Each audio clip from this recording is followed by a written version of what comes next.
Световноизвестната писателка Лиз Бурбо е автор на 26 книги, продадени в близо 5 милиона екземпляра. От откриването на нейната школа през 1982 година, учението й е помогнало на над 15 000 души. "Слушай своето тяло", най-голямото училище по личностно развитие в Канада, вече има свои работни ателиета в повече от 20 страни.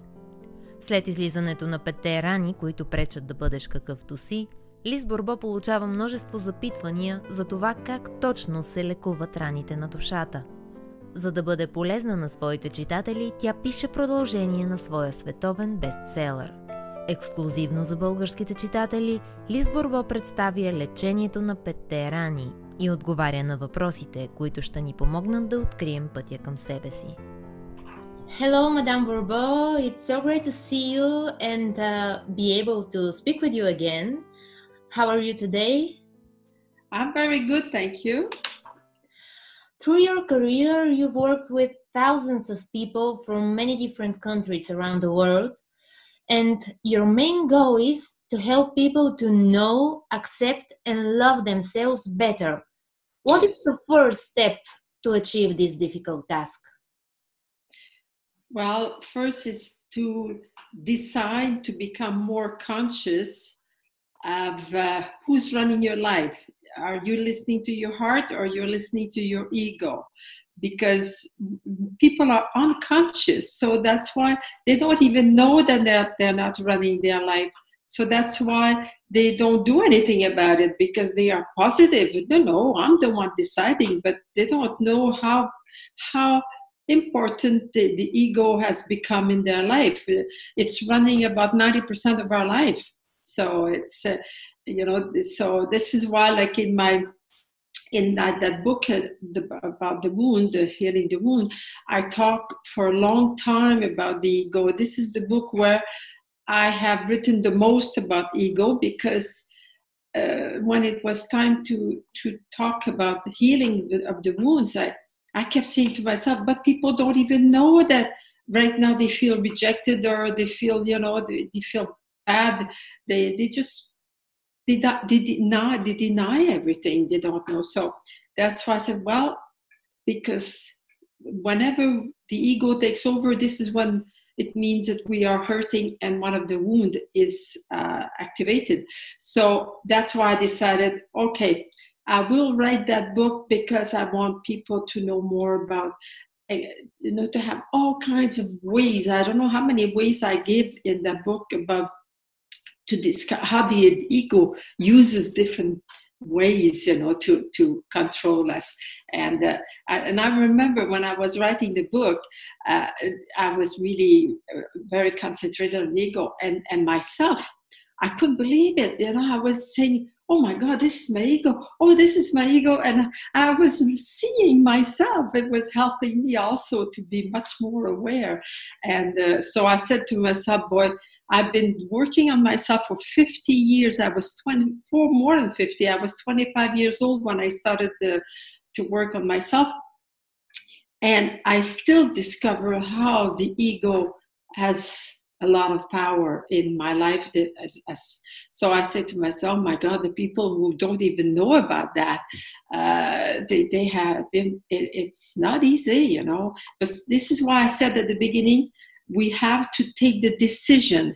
I decide that I want to know why I attract this life in my life, why it is that things don't go the way I want.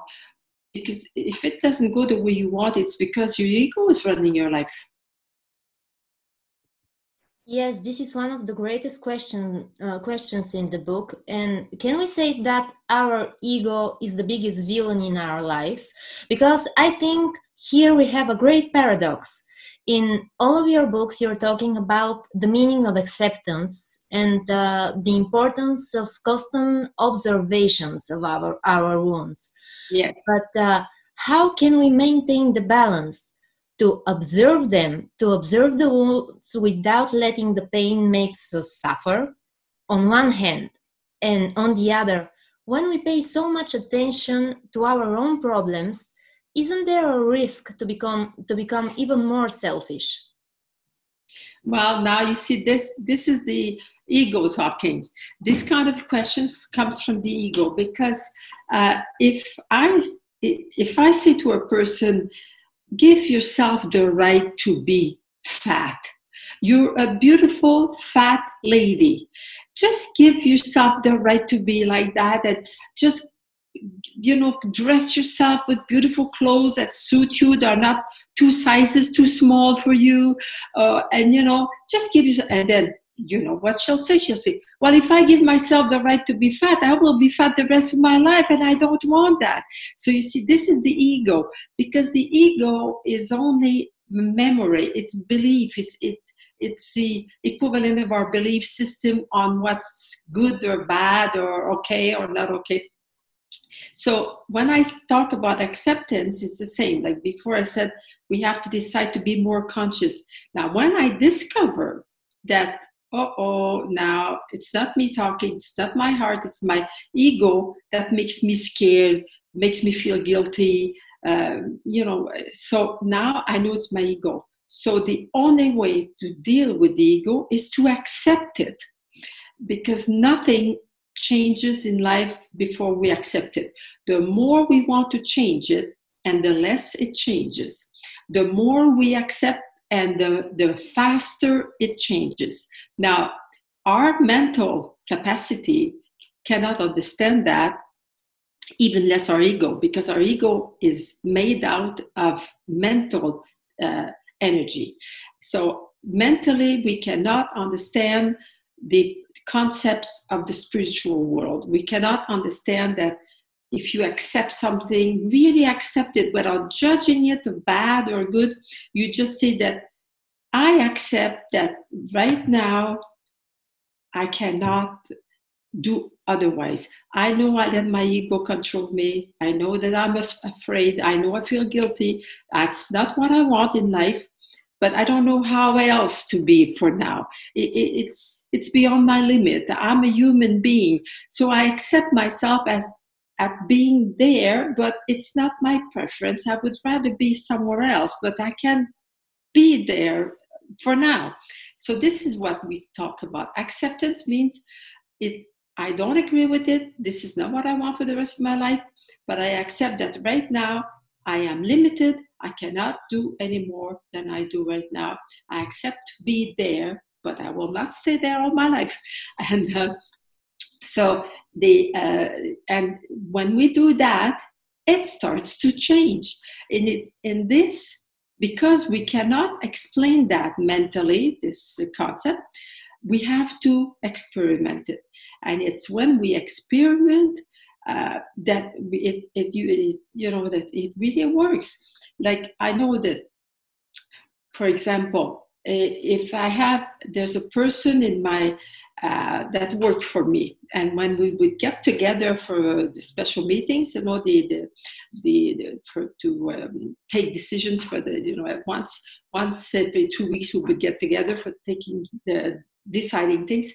She had this bad habit of always knocking, with her pen on the, and she was getting on my nerves and getting on everybody's nerves. And even if I told her, stop that, it's disturbing.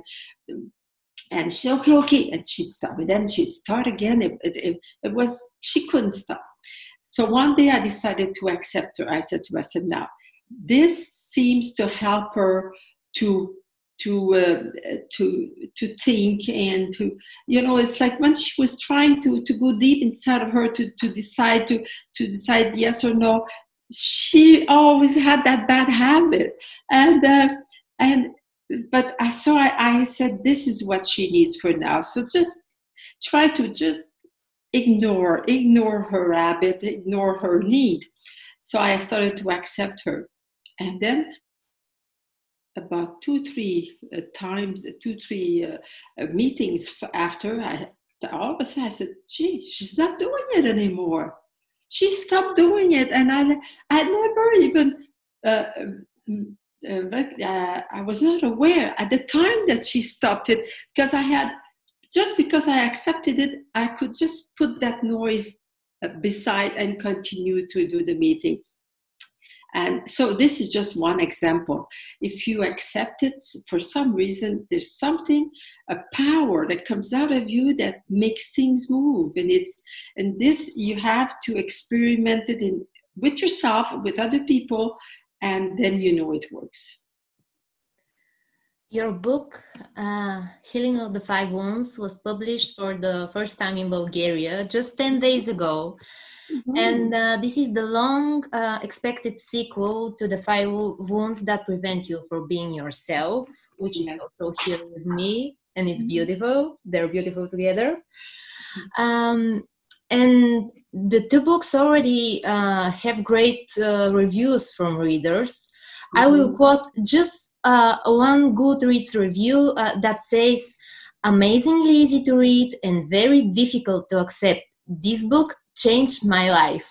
Yes. So why it was so necessary and so important to continue the conversation about the wounds with the second book? Well, I thought I had written everything I knew in the first book, but I kept getting requests from people at my conference or during the workshops. Liz, could you write another book to tell us how to heal our wounds? So I would reply, well, read the last chapter. It's the whole chapter just on that in the first book. Yes, but it's not enough. I would like more. And this went on for years and years because there's 15 years difference between my two books, because I did not know what to write. I said, I don't have enough to write for a whole book just on the healing. So that's why I hesitated all the time. And it's only that when one day I realized that what I really need to do is put more importance on the ego, because ego means wound. So to make the relationship. So I said, okay, now I know I will write the book, because I want to write more about the ego. And then also I had discovered many new things about the wound, because I'm forever discovering things as I teach. Some new things come to me. And so I wanted to add also in the second book the different aspects of each wound that I have discovered. This is why I say in the book that whatever they read in that book and they say, oh, it's not written like that in the first book, well, they should take what's in the second book, because it's sometimes it's a different way to explain it, or it's completely new material, but it's more up to date, the second one. In the books, you're describing the five wounds: rejection, abandonment, humiliation, betrayal, and injustice. But you're also describing the masks we use to cover our true self. Mm-hmm. Is it possible to live without the mask? And why you think so many people are scared to show their real faces? Well, you see, we are ourselves when we listen to our heart. So this is what we really are. So they're not scared to show themselves. They don't even know that they're showing another face, because they think that's what they are. They say, well, I'm like that. Me, when I have something to say, I say it. This is the way I am. And that person does not realize that when she answers too fast, or she says openly everything she thinks, that it's not necessarily good to be like that. Sometimes it's good to think about it first, or to wait for a certain time to say things. So other times it's better to say it now, but we only know that it's the right thing if I listen to my heart. But people don't even know that what and they listen to. So this is why the ego is so important to be known. What is actually the ego? How do I know that it's my ego? So I insist very much to people, and in that book especially, much more than in the first book, to always be attentive to their reaction, to what they say, what they do, what they think, how do they react to any situation, then they'll know which wound is activated. Because I might think that, somebody, rejected me, didn't want to see me anymore, and I might think that it's the wound of rejection, but it could be the wound of injustice or betrayal. It depends on my reaction to this action, because the action of rejection, it doesn't mean that it's automatically the wound of rejection. That's what people have to make a difference between the two. Like some people, they say, well, I don't have the wound. I don't have much wound injustice, but I go through a lot of injustice in my life. So, they think that the two are the same. No, the wound of injustice, sometimes somebody could be very unfair to me, and I feel very, very rejected. So, you see, it's by the behavior that we know which wound is really present. But we learned after a while of being more aware of our wounds and more knowledgeable also, we find that many times in one situation there are many, many wounds that are activated. But we should look at the first one, that our first behavior is, that was the strongest one. So, for example, if my son tells me something that I don't want, that really hurts me, well, with with people of the opposite sex, is either abandonment or betrayal. So I might say, this is very unfair, why did he say that? I would never say that to him. And so I feel hurt. But what I do, my first reaction is I just clam up. I don't say nothing. I change the subject or I go away. So you see, my first reaction is the reaction of the rejection wound.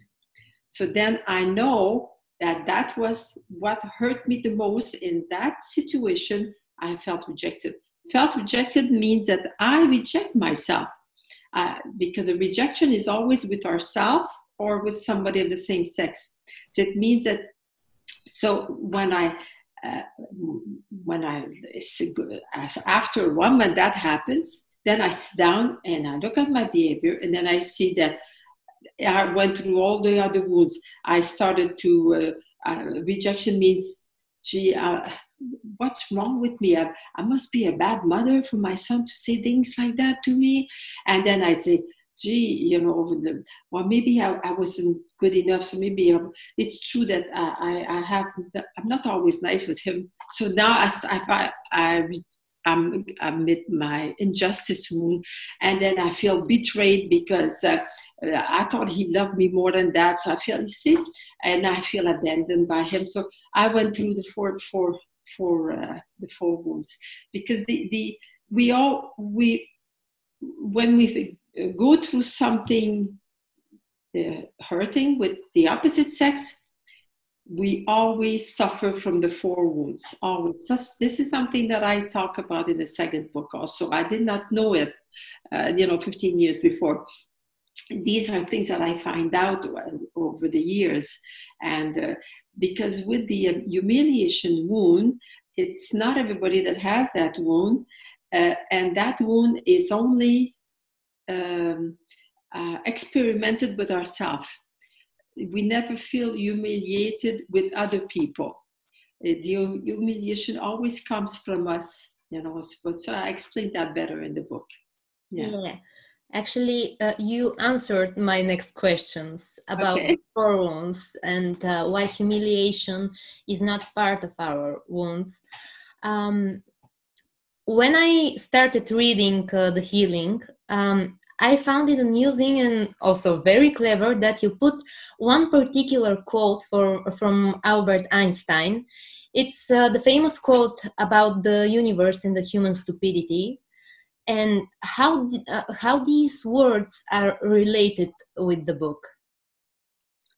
Well, it just came to me that this was really, really nice. It had to be put in the book, you know.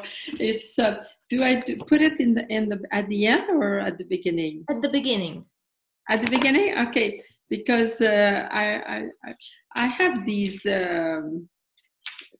ways of, sometimes things come to me and you know, okay, I see it's the two things are infinite, the universe, and I'm not sure about the universe. No, because this, to me, stupidity is somebody that does not want to listen to any other people. You know, they think they are right all the time. They're not open to anything. They're not open with themselves and not open with other people. And to me, I don't know if that was his version of stupidity, but to me this is stupid because, and also to do things, I find stupid people who keep repeating the same things over and over when it hurts them. You know, why don't you do something about it? It hurts you. Why? You know that if you scream at somebody, it doesn't help any relationship. So why do you keep repeating it? So that's why. Because to me, stupidity is the opposite to intelligence. Yeah, I think this is also the definition for madness, repeating something stupid over and over again. I think in our conversation, acceptance is the key word. And when we are talking about the ones and when we are talking about acceptance, it's impossible not to mention listen to your body, arguably one of your most famous and successful books. It has many great reviews in Bulgaria. I think this is the favorite Liz Burbо book in Bulgaria. Readers call it encyclopedia of happiness and a book that can change lives. Mm-hmm. So why do you think people around the globe, not only in Bulgaria, continue to relate so intensively with this particular book? Well, because now we're in the Aquarian age, and this is the age where people have to start paying more attention to what they want to be. It's the last age, the Pisces era that we just left now was the era where we develop a lot the having and the doing. It was, before it used to be, if I had some money, I would buy a nice little store, and I would be my own boss, and I would be happy. I would work for myself. You see, that's how the world went before. But now with the Aquarian age is, what do I want to be? First, we need to decide, but I want to be free. I want to be well-read. I want to be patient. And whatever you want to be, you can be what you want, but as long as it helps you to feel good. And then you decide what you have to do in order to be that. So it's completely the opposite. So now this is why my teaching now comes. It belongs to the energy of the Aquarian age, and I give a lot of ways how to achieve. How you want to be like that. You want to be more aware of what's going on with you. Okay, so now use your diseases to know what you really need in life and what you want to do. You see, so I give a lot of tools. In every one of my workshops, I give many tools, and in my books too. So people have a tool, the different steps in order to accept yourself or forgiveness with somebody else. This helps you to be what you want to be, though. So you have they have a way to do it.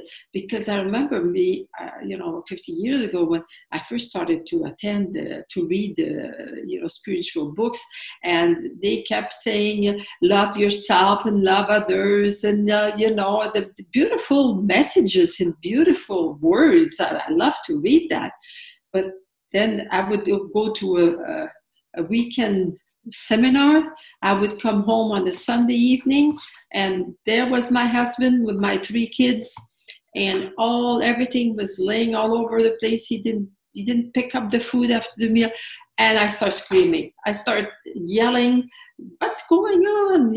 What happened? Why is it so dirty? And where are the kids?" And you see, right away, as I enter my house, I start being angry at my husband. And I just spent 2 days in a seminar talking about all beautiful love and everything, but they did not give me tools. What do I do when all of a sudden I lose my patience and I start screaming? How can I act differently? What can I do to stop that? So this is what my teaching is well known for. So I think this is why it's so popular, because finally people are getting tools.